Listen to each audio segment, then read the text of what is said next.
panelimizin moderatörü Mohammed Elrazzaz. Kendisi Akdeniz için Birlik Sektör Başkanı. Mohammed Elrazzaz, Head of Sector Union for the Mediterranean.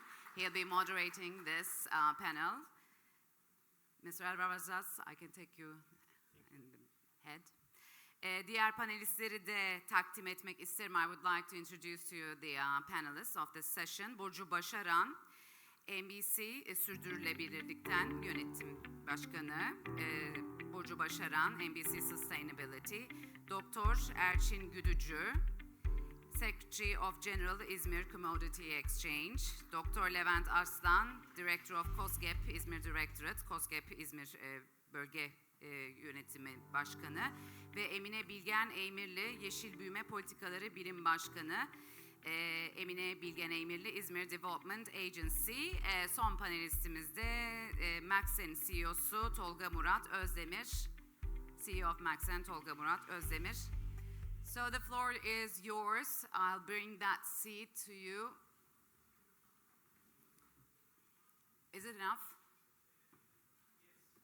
Tamam. Okay, tamam. Okay, the floor is yours. Buyurun.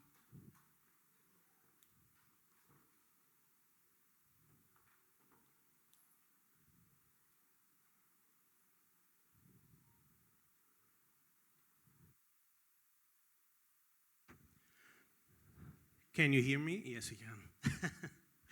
A very good morning, and at the outset, because we're starting this panel a bit late, so I wanted to ask the organizers if we still have 40 minutes for the panel, or whether we should try to crunch it a little bit. Anyways, I will count on the colleagues here and all these prominent panelists to help me stay on the time mark. A very good morning to you all, and welcome to the first panel of today, in which we talk about green transformation.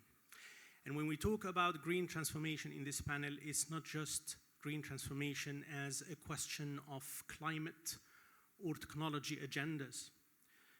We talk also about green transformation from the agenda of competitiveness, social justice, and development cooperation across the Euro-Mediterranean region. So, from agriculture and food value chains to micro, small, and medium-sized enterprises, cooperation development funds, and energy storage, we will try to attend to very concrete questions, very important dilemmas. So we need to be exploring how can our regions and our companies still deliver on green transformation under the Green Deal and the current new and emerging regulations and laws, while still protecting vulnerable groups and generating new opportunities for young people and for women. So for that purpose, I will ask the panelists here to help me by sharing one or two insights and concrete examples from the respective work, so that by the end of this panel, we would have a clearer idea about how we can proceed forward. I will start immediately with the first round of questions, and for that purpose, I remind myself and the prominent speakers here that they have 3 minutes each, so that we can still have a second round of questions and give the floor later on to the audience for questions and comments. I will start with Ms. Burcu Başaran. I hope I'm pronouncing correctly. From your experience, how can we turn a just and inclusive green transition model into concrete performance targets? And how can we integrate all these targets into a single management and reporting framework that actually delivers? So the floor is yours.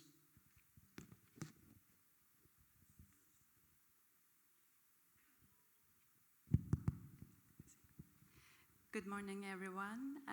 Mindful Business Sustainability is a sustainability company based both in Izmir and in Athens. So greetings from Athens this morning to you all too. What we do in Mindful Business is that we start the green transition from zero to the reporting principle. The reason why I start by saying this is that because when we start sustainability transition at companies, the first thing that the companies do ask us is, so Ms. Burcu, when are we getting our sustainability report ready? In order to be able to get this sustainability report ready, what we are supposed to be doing is actually looking at the metrics and all these other variables and the entire transformation system that we have to be taking into account.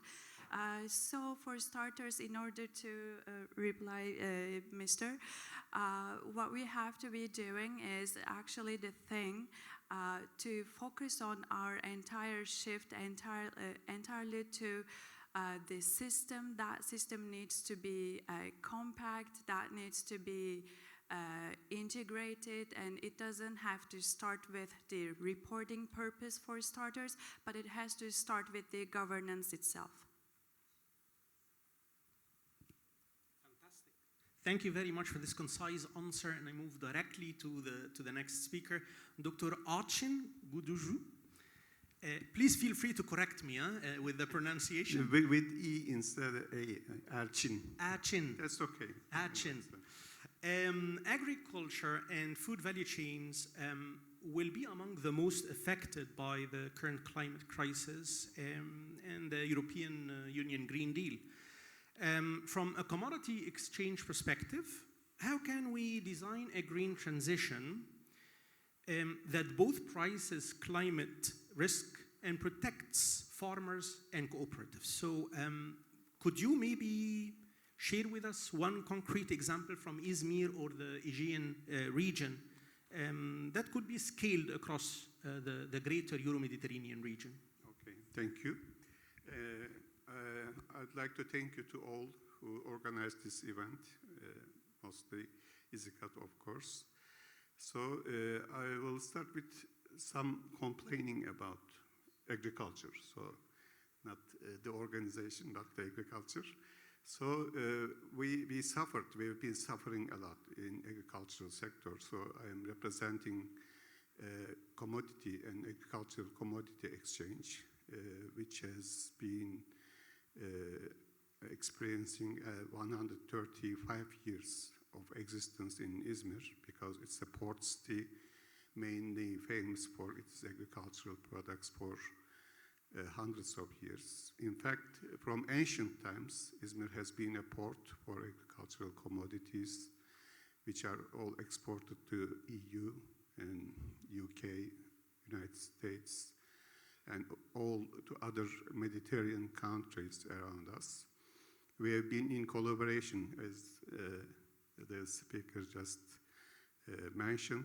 We have been collaborating in Mediterranean since ancient times, and the agricultural products has been a big part of it. But we all experience a very hot climate change.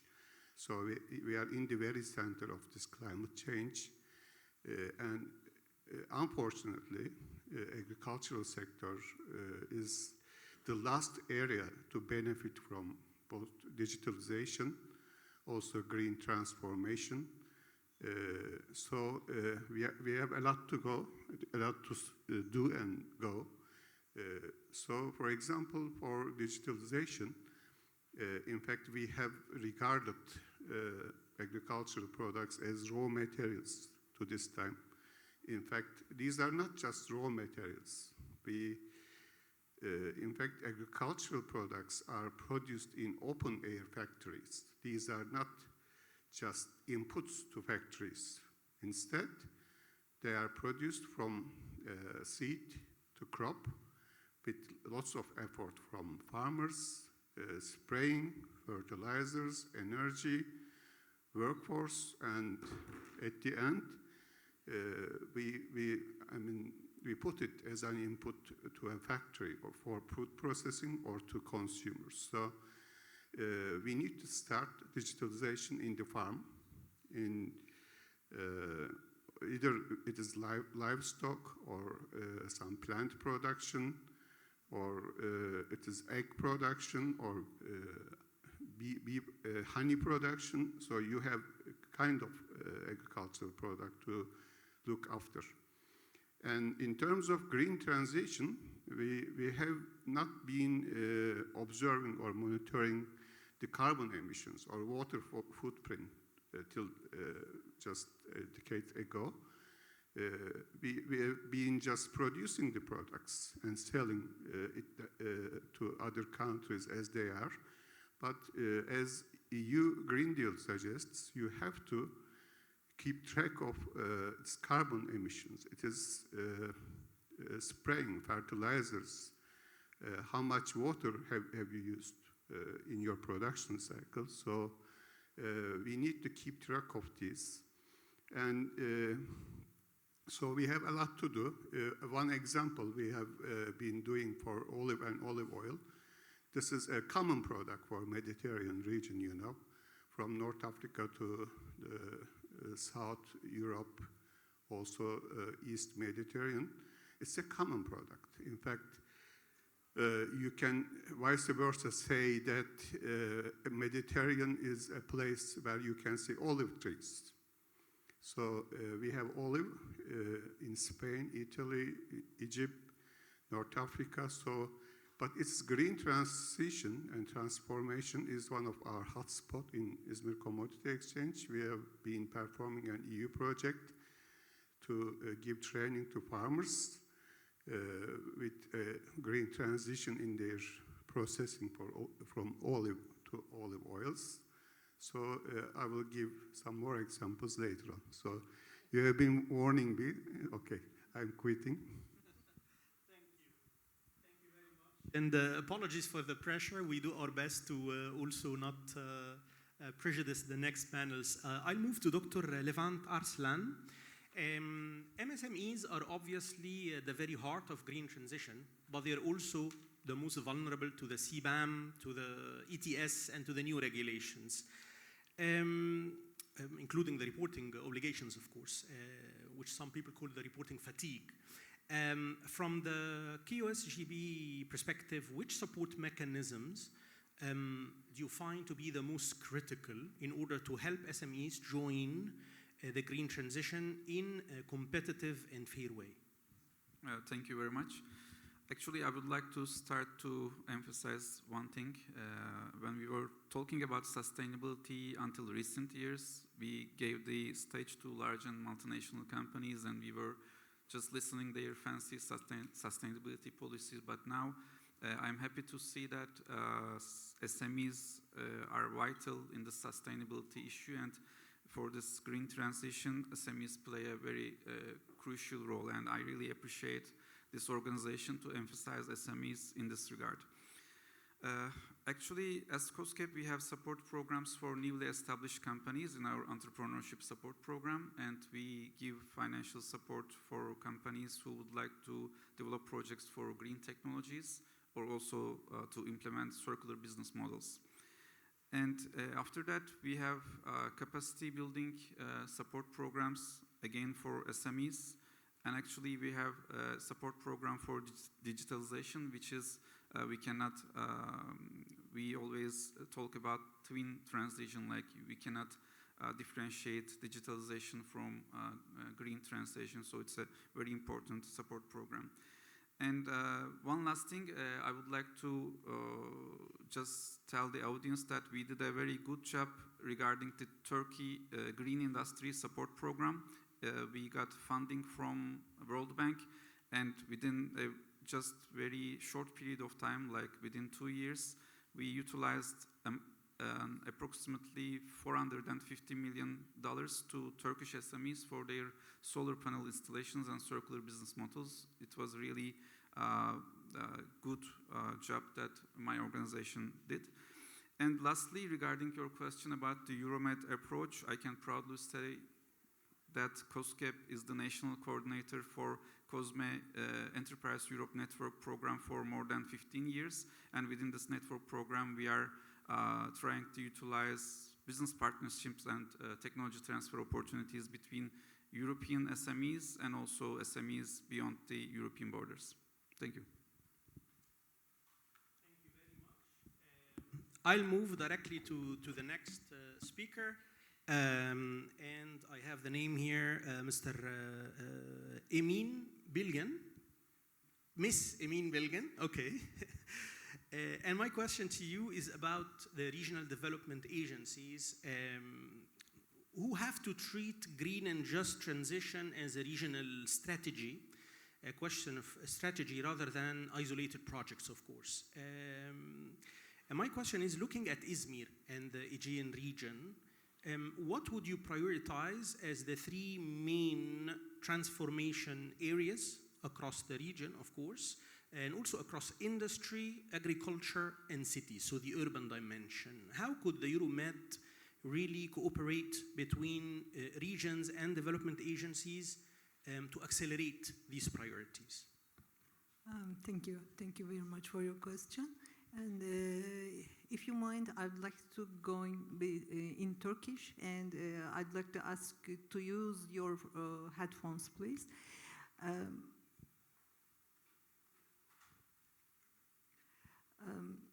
So if you're ready. Ben İzmir Kalkınma Ajansı'nı bugün temsilen burada bulunmaktayım. Bayanlar, baylar, sevgili katılımcılar ve değerli panelistler.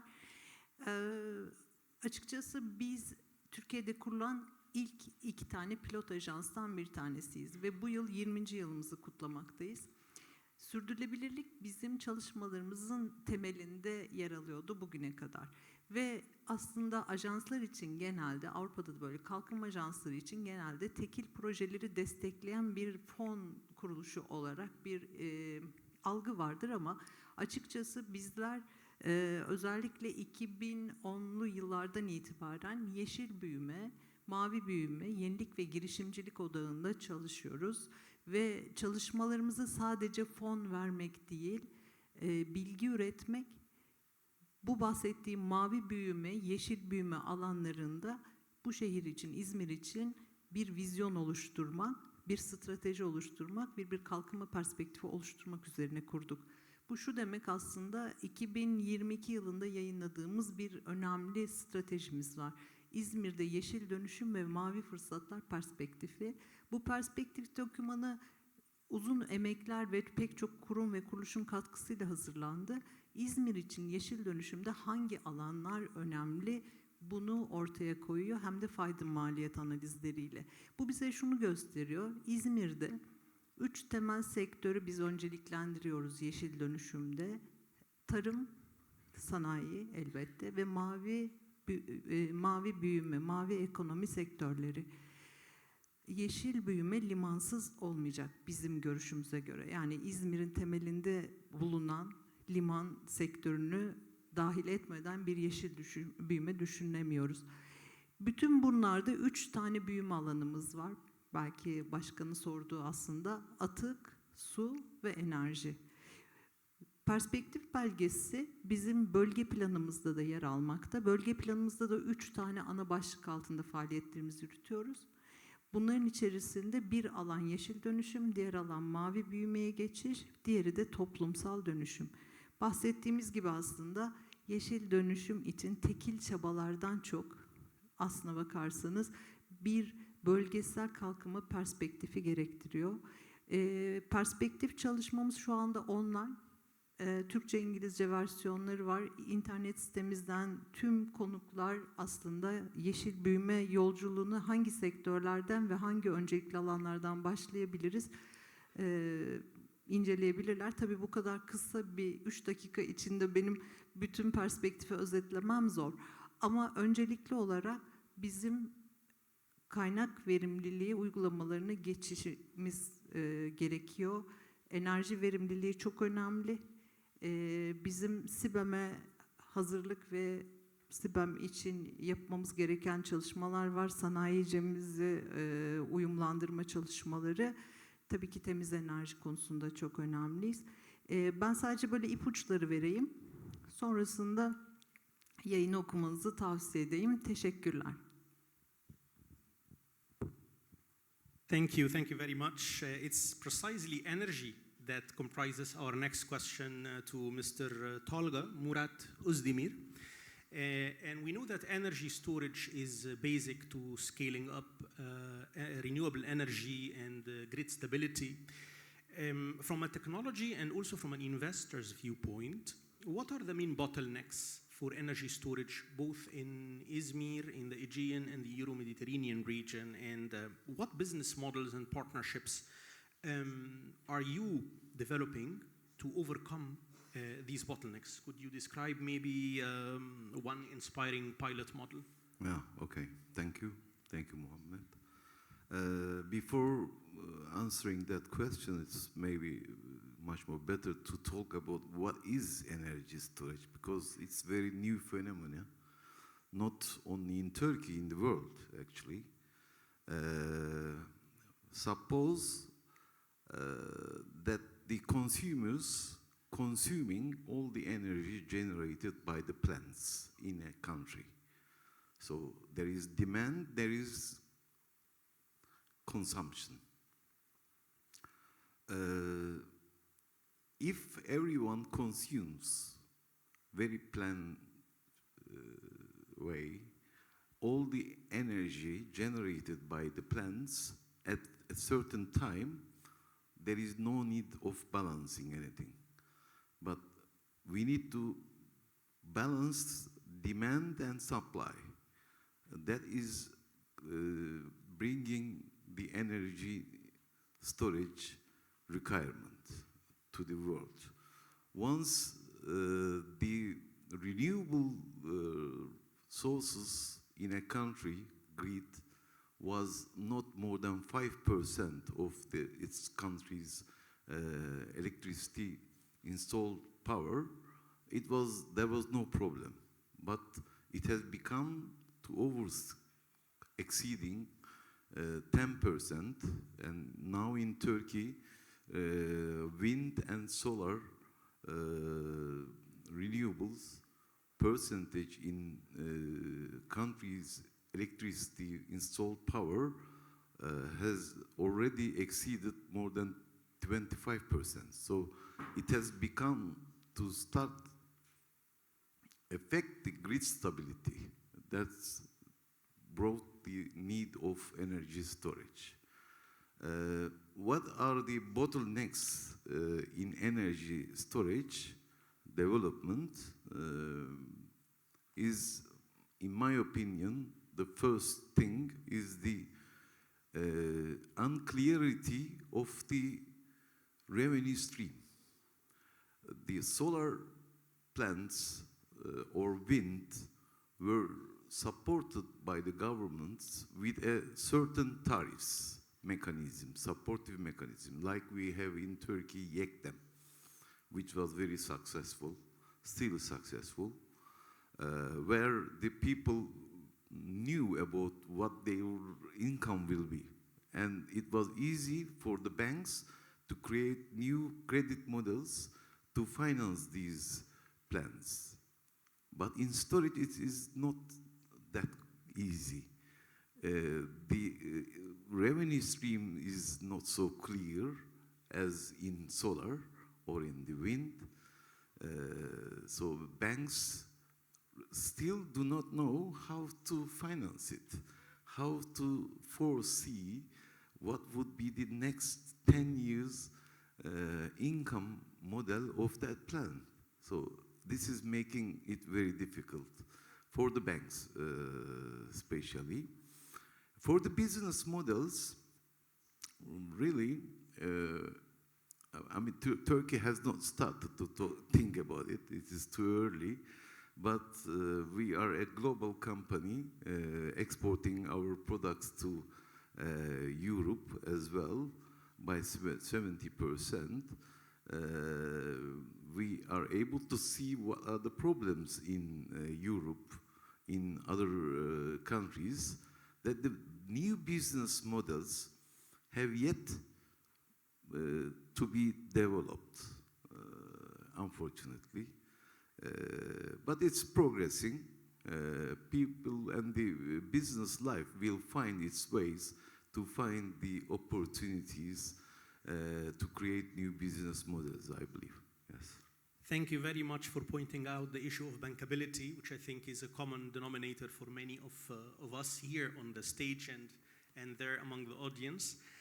We've listened to all 5 panelists, and I invite them actually to share any comments, any afterthoughts about any of the interventions that you've listened to. If you'd like to follow up with any experience of yours, also if you'd like to share with us your insights about maybe trade-offs, but also synergies between competitiveness and social justice within the framework of green transition. Very briefly, an exercise of conciseness. So if any of you would like to start, please go ahead. We have 6 minutes for that amongst all. In fact, I can talk about the energy consumption in agriculture. So it is one of the hot spots that is blamed for fossil fuels. For example, a tractor just uses diesel. But as Mr. Tolga just mentioned, we have some solar energy or wind energy for farm and for agricultural production also. For example, agrivoltaics, he knows, I think, about it.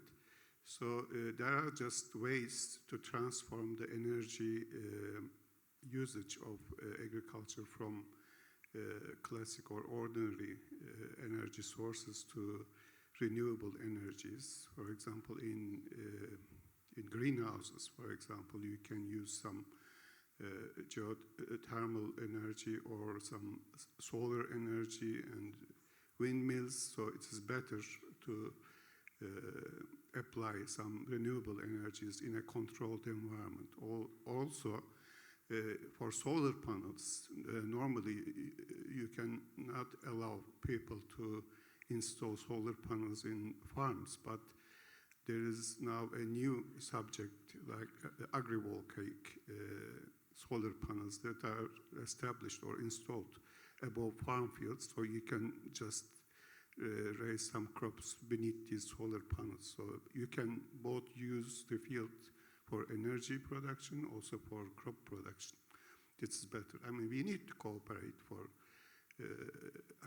energy usage in agriculture also. But we also need some incentives from government to boost this or to start and motivate this transition from fossil fuels to energy. Also for green transition, we first need some funds from either from EU, from exporters, or from the private sector or governments to initiate something. Later on, when the wheels start turning, they can do it themselves. But we need some incentives and initiation from governments or EU funds. This is my point at this stage. Thank you. Much, please.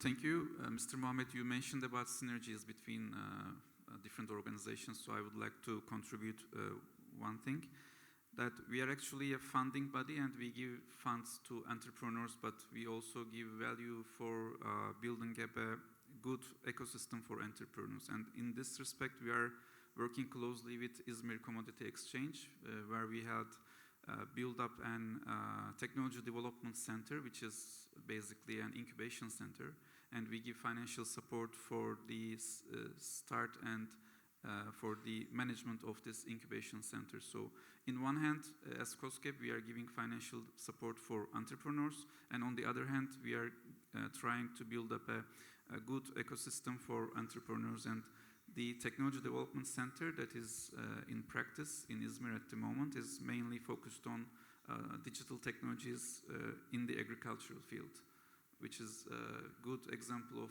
synergy between these organizations. We are in fact good at collaboration in Izmir. So we have good stakeholders that work together for productivity. So almost all of these partners over here, as chambers, as the government institutions, we are stakeholders in many projects. We are collaborating in many fields. So it's also a good example of good, common work we can do together. Fantastic. Thank you very much. The other panelists, do you have something maybe to share with us by way of example or insight? I was also thinking that when we started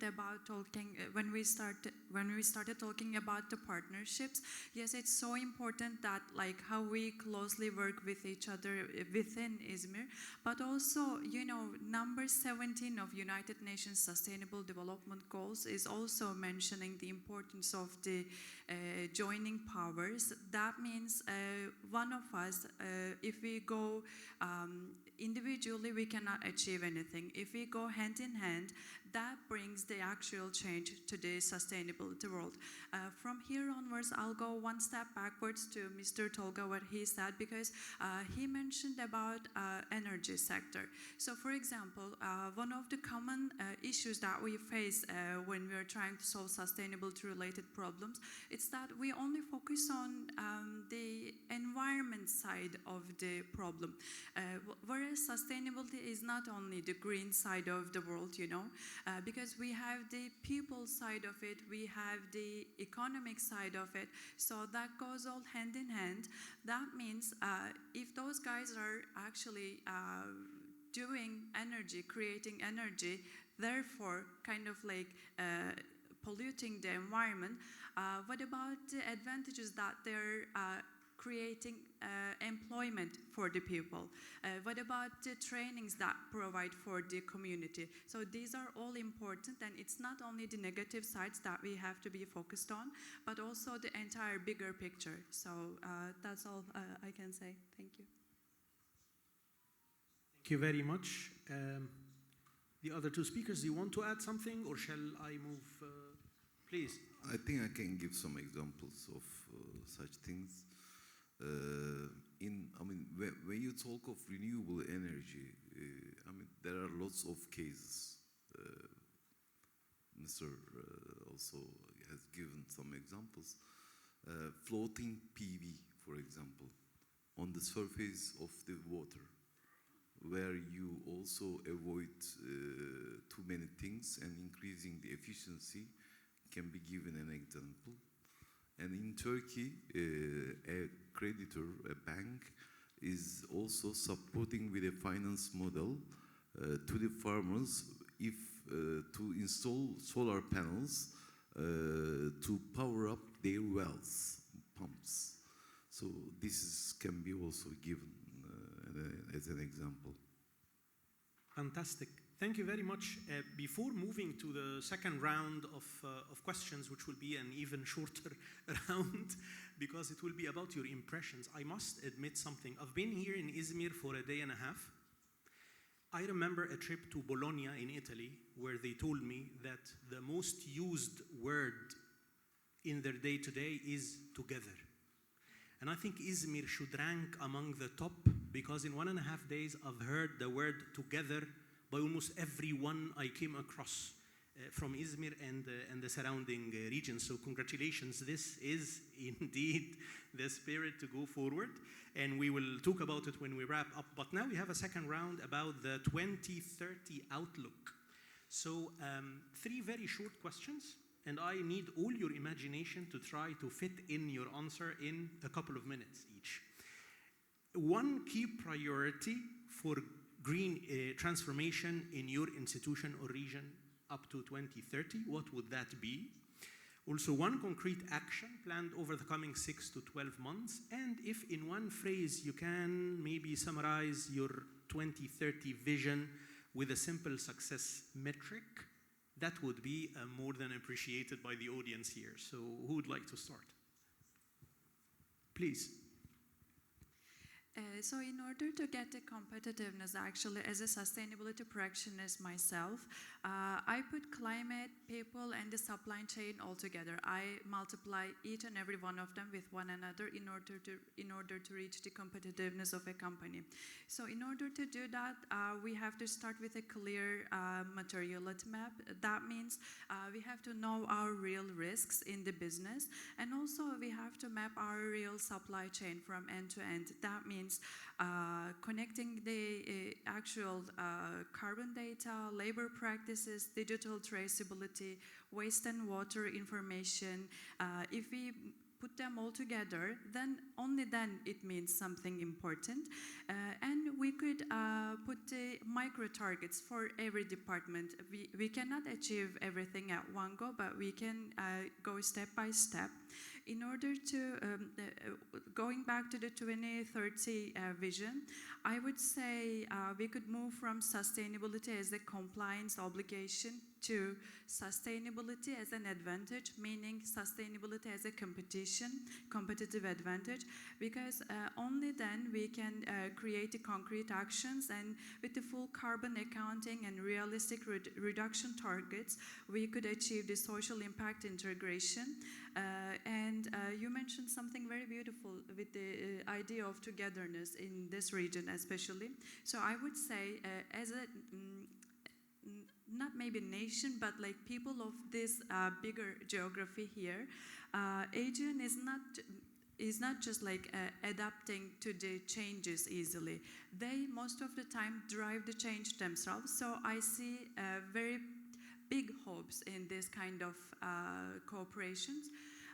So this would be my overall idea about it. Thank you. Thank you very much. Exemplary. Thank you. Please. So I'd like to share my side from agricultural point of view and food chain point of view. So in fact, by 2030, it's very close date, by the way, just 4 years ahead. So we need to be, get ready for a climate resilient industry or sector for all agricultural producers, processors, exporters, traders also. So we should be climate resilient as much as possible. Also, we need to digitalize the sector as we can do our best. So as Mr. Arslan just mentioned, we have built up a digital innovation hub. This is, by the way, a EU digital innovation hub. It is registered by EU, and its focus is agricultural technologies together with IT. So we need digitally traceable agricultural commodities to keep track of their usage on resources, water, fertilizers, spraying, energy. So our aim by 2030 is to raise the proportion of traceability in this sector. So, for example, 30% is a good aim, or 40% is a good aim, since we are starting from scratch anyway. So we are in the very basement, as all agricultural sectors, not just for Turkey, but all over the world, agriculture is the last area that benefited from these transitions. Also, we need measurement, reporting, and verification tools for this transition. Without measurement, you cannot see whether you are decreasing your carbon emissions, your water footprint, and you have to verify that you used less carbon. You just emissioned less carbon or less water, and you have to securitize it, sell it, turn it to a money to feed the farmers to continue their production with green transition tools. You need digital tools, appliances, or processes to keep track of these transition, these resources. So this is our aim by 2030s. And since we have a long way to go, we will get a good proportion of this road. Thank you very much. 30-40%. Thank you, and good luck. Thank you. All right. Miss Emine. Teşekkürler. Kısaca önümüzdeki 2030'a kadar tek önceliğimiz, bir öncelik, aslında birden fazla önceliğimiz var ama en önemli önceliğimiz kurum olarak aslında biz özellikle yeşil dönüşümün atık yönetimi alanında çok yoğun çalışıyoruz. ve ikincil ham madde kullanımının, üretiminin artırılmasına yönelik işletmeler arasında endüstriyel simbiyoz ağlarının oluşturulması için yaklaşık 2018 yılından bu tarafa çalışıyoruz. 2030 yılına kadar 100 tane işbirliğine ulaşmayı hedefliyoruz. Şu anda sistemimizde 806 tane potansiyel, 1000'e yakın işletmeler arasında işbirliği fırsatı var. Bu fırsatlardan mali desteklerle, teknik desteklerle 100'ünü hayata geçirmeye çalışıyoruz ki bu binlerce ton karbon emisyonu azaltmak demek, binlerce dolar gelir elde etmek demek. Bir yıllık dönemde faaliyetimiz ne olacak? Çok yakın zamanda İzmir Kaynak Verimliliği Merkezi'ni açacağız. Kaynak Verimliliği Merkezi sanayicimizin yeşil dönüşüm yolculuğunda onlara mentörlük yapan, destek veren bir kuruluş. Yeşil dönüşüm altyapısıdır ve hedef olarak da bu anlamda işletmeleri desteklemeyi, rehberlik yapmayı düşünüyoruz. 2030 yılı için başarmaya çalıştığımız şey ise aslında karbon emisyonları alanında kendi emisyonlarını yönetebilen sanayicimizin sayısını artırmak, yetiştirmek ya da uyum kapasitesini geliştirmek. Bunun için bir hedefimiz yok ama bölge planından genel bir hedef söyleyebilirim. Kaç işletme? Burada da 1000 tane sanayicimizin kapasitesinin gelişmesini hedefliyoruz gösterge olarak 2030 yılın itibariyle. Teşekkür ederim. Thank you very much. Please, we have the last two speakers. Thank you. Actually, what we are dealing with SMEs, and we know that giving financial support to SMEs is not enough for this transition. So we know that we observe that we need a mindset change. And for this regard, we are in the field with our experts. Actually, annually, as KOSGEB in the whole Turkey, we visited 170,000 companies one by one. So this is a huge number. So with this green transition, we know that we need a mindset change, and we would like to emphasize visiting these companies and not only giving financial support. And regarding our vision, by the year of 2030, we would like to have an ecosystem in Turkey, which is, we would like to build up an ecosystem which is good for SMEs in the export-oriented, resilient, and also powerful SMEs. Yeah, thank you. Thank you very much. Last but not least, of course.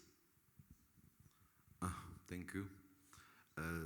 As Contact Group, or as a subsidiary of Contact Maxen company, we have just established a energy storage BESS equipment manufacturing facility in Aydın, Ortaklar Industrial Zone. Our aim, as we have been dealing with green energy transition, we also need to enter into a transition period for our company in the coming 5 years. We have already started structuring our company in Europe. We have established a company in Switzerland and in Netherlands.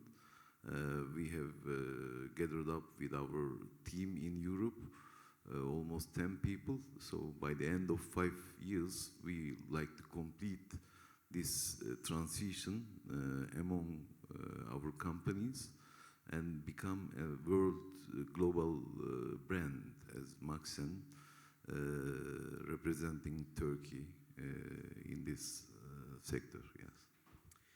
Thank you very much. We're done with the second round, and we're in time to take maybe 2 questions from the floor.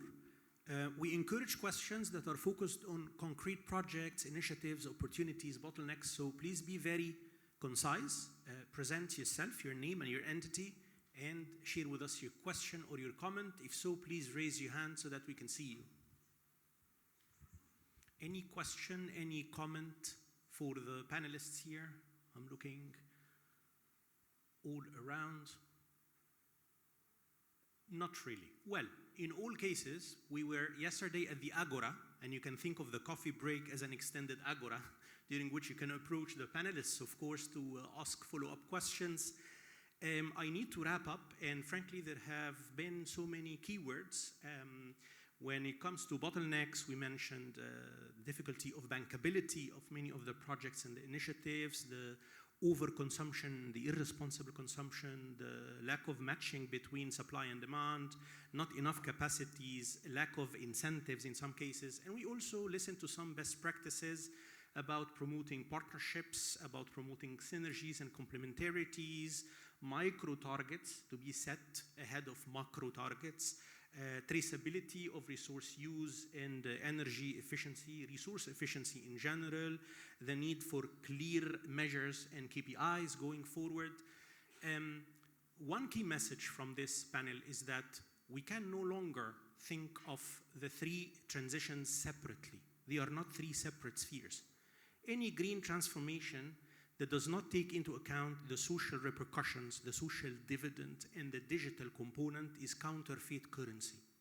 A nexus mindset needs to be in place, and we're not reinventing the wheel. We have a nexus approach in the WEFE example, the water, energy, food ecosystems, in the triple helix between education and transition to employment. The examples are there, and we need only to change the mindset. I'd like to end by a quote by the 13th century Anatolian poet and mystic, Yunus Emre. I was talking about him to one of the colleagues right there at the back. And Yunus Emre says, knowledge is but the veil over our eyes. We need not only knowledge, we need compassion, we need empathy, we need solidarity. And when we talk about the triple transition, knowledge is not only democratized through the digital transition, it can be also reinvented. And this is the nexus that will lead to the next panel on the digital component of the triple transformation. But I think first we have the coffee break, if I'm not mistaken. So please join me in a round of applause to the fantastic panelists for staying on time and for sharing these very insightful experiences. Thank you very much. Mr. Elrazzaz, thank you very much. You've been a very punctual moderator. Usually it takes much longer than it's planned, but thank you to our panelists as well for this mind-opening panel. Panelistlerimize ve moderatörümüze teşekkür ediyoruz. Şimdi Özden Erten Başkanımızı bir çağırmak istiyorum sahneye. Aşağıda mı? Sizi aşağı alabilir miyiz? Çünkü kendisi size Artemis heykelciklerinden birer tane hediye edecek. Böyle aşağı inebilirsiniz.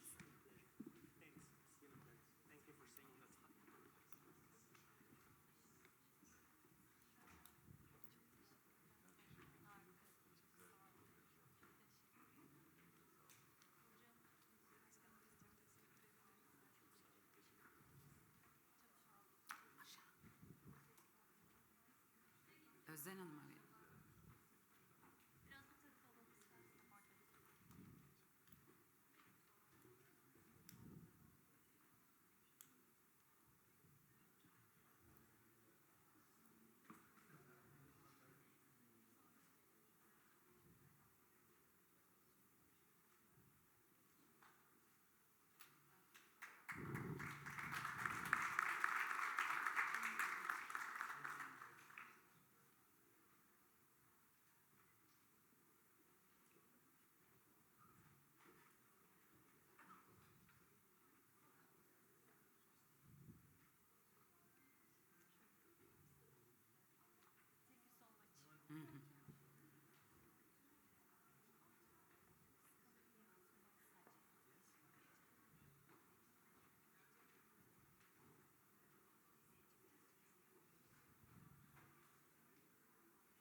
Evet,